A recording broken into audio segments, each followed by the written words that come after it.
Gawa sa mga lamiang putahe nga ihukad alang sa Noche Buena, di gayud mawala usab ang tamis o ang mabulokong Christmas cake. Kini ang daw maghatag og katamis taliwa sa pait nga kasanatian sa tuig 2022.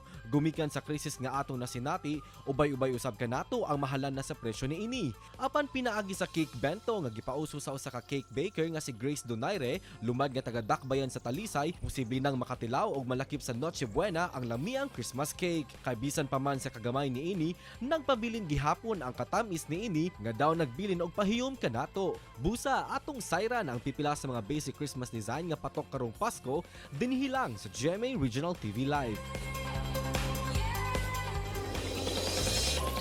Mga kapuso, atong ibida ang patok karong Christmas bento cake nga haum kaayo sa nagsingabot nga Pasko. Busa, we have in our program Grace Donayre. Mayong buntag and Merry Christmas, Grace! And welcome din sa GMA Regional TV Live. Kindly greet all our kapuso karong buntaga. Hello, mayong buntag sa tanan mga kapuso and to our family and friends in Cebu and Samar. Merry Christmas! Merry Christmas, Ma'am Grace! Ug daghang salamat sa imong oras karong buntaga. Busa, hisgutan ta kining bento cakes nimo. Kumusta na ang panikay-sikay, ma'am? Daghan na ba og mga orders karong Pasko? So far, so good na gyud kapusong Cecil, no? Ubay-ubay na jud ang among orders. Kaluyan sa Ginoo. Wow, that's good to hear, Ma'am Grace. Kay dili gayud pwedeng mawala ang mga Christmas cakes matag Pasko. Busa usay mga best seller nga mga designs ninyo diha, ma'am? Naay jud mi different kinds of design. Makita na sa niya sa among page. Ang among best seller jud is kaning Flow of Blessings. Kano sa ka nagsugod sa imuhang baking business ug nganong kini ang imuhang napili nga inegosyo?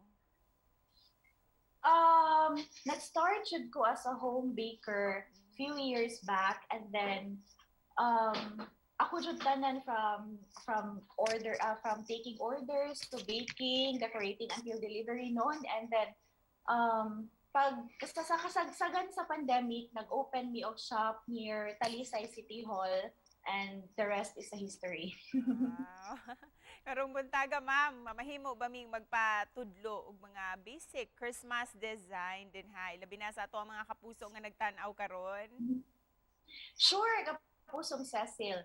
Mga kapuso, aniya ang mga simple basic design alang sa inyong Christmas bento cakes.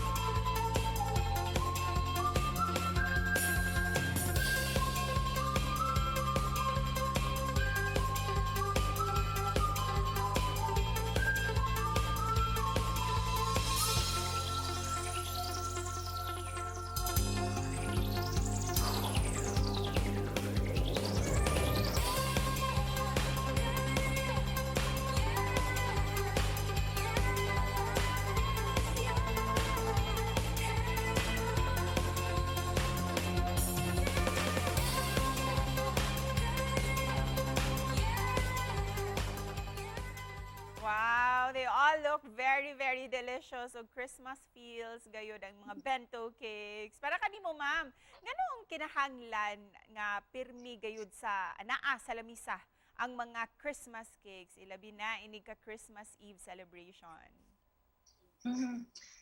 We all know Christmas is the birthday of Jesus, and most of the time, dili jud ta mag-gather with family and friends, usually mag-reunion, and everything is just happy, colorful, and joyful. And traditionally, cake is a symbol of celebration, and it amplifies that moment kung unsang atong gi-celebrate. Busa sa mga buot mo, contact ninyo, ma'am. Asa mo pwede tawagan sa ato ang mga kapuso? Na aming Facebook page, you can message us directly. Just type in Cakes by Grace, and you can call us directly also using our cell phone number 0910-564-5451.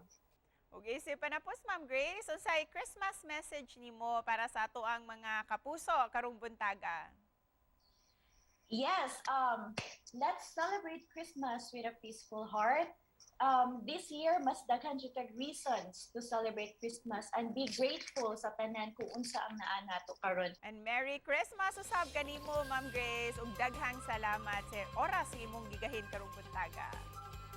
Daghang salamat kapusong Cecil o sa opportunity nga inyong gihatag karong buntaga.